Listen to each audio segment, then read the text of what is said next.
करून गेलो. Road pass करून गेल्यानंतर फळवरी घेऊन डाव्या बाजूला फिरलो आणि मोटरसायकलनं उजव्या हाताला धक्का दिला. मी एका साईडने पडलो. मणक्याला ताण पडला, म्हणजे कुचाल्यावर मला ताण पडल्यावर मग तुमच्याकडे इथं आलो.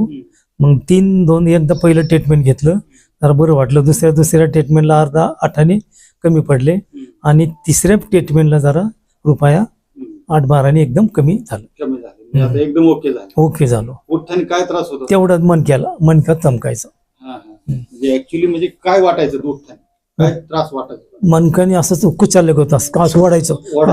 मणका पूर्ण वाढायचा असा. आम्हाला मी रडायचो. आणि मग का असं होतंय? मग नाही का तुम्ही ती थेरपी केली. मग थेरपी केल्यावर जरा ते मणका वाढायचं कमी झालं. अख्खा मणका असं वाढायचा. उठताना त्रास व्हायचा? हा, उठताना त्रास व्हायचा. किती त्रास व्हायचा? भरपूर त्रास. मी रडायचो धडाधड. आता आता नाही, आता एकदम रुपयातलं 4 एकदम एकदम नॉर्मल.